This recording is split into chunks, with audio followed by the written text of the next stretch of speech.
সানভিজ by তনির স্বামীর critical condition চলছে, তাই সকলের কাছেই দোয়া চেয়েছেন তনি। তিনি একটি পোস্টের মাধ্যমে সকলকে লিখেছেন, please pray for my husband, he is in a very critical condition.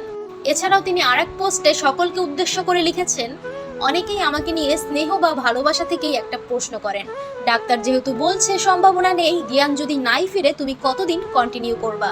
দেখেন, আমার চিন্তা সহজ, আল্লাহ যদি কাউকে নিয়ে যেতে চান, দুনিয়ার কোনো মেশিন দিয়ে তাকে বাঁচিয়ে রাখা সম্ভব নয়।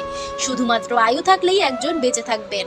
আমার কাছে জেনে বুঝে লাইফ সাপোর্ট খুলে দেওয়া মানে খুন করার সমান, যা আমি কখনোই পারবো না। অনেকে আমাকে নিয়ে চিন্তা থেকে বা ভালোবাসা থেকেই বলেন, আবেগ দিয়ে জীবন চলে না। আমার আর বাচ্চাদের ভবিষ্যৎ নিয়ে ভাবতে বলেন। দেখেন, এটা মোটেই আমার আবেগ না। ভবিষ্যতে আমাদের রিজিক যা আছে তাই হবে। একটা মানুষ যাকে আমি ভালোবেসে বিয়ে করেছি, যার জন্য সারা দুনিয়ার মানুষের সাথে ফাইট করেছি, নিজেকে বারবার প্রমাণ করা লাগছে, আমার কাছে এই সময় এসে তার বেঁচে থাকাটাই সব থেকে বেশি ইম্পর্টেন্ট। সে সারফারাজের বাবা, আমার দেখা সেরা মানুষ। যে যত্ন সে আমাকে এবং আমার সন্তানদের করেছে, এটা টাকার অঙ্কে পরিমাপ করা সম্ভব নয়।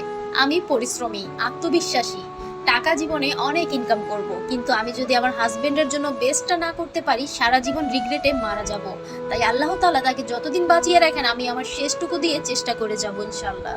আরেকটা কথা, অনেকেই বলেন জামাইকে হসপিটালে রেখে দেশে যেয়ে আমি সাজুগুজু করে ছবি তুলে বেড়াই। ভাই, সবকিছু আমার পার্ট অফ বিজনেস। আমার প্রোডাক্ট কিভাবে প্রমোশন করলে সেল হবে সেটা আমি জানি, আপনি না। সো ভিউয়ার্স, এই ধরনের নিউজ ভিডিওগুলো তৈরি করা খুবই পরিশ্রমের কাজ, তাই দয়া করে ভিডিওটিতে একটি লাইক দেওয়ার অনুরোধ রইল। আর ভিডিওটি দেখার জন্য আপনাকে ধন্যবাদ জানাই।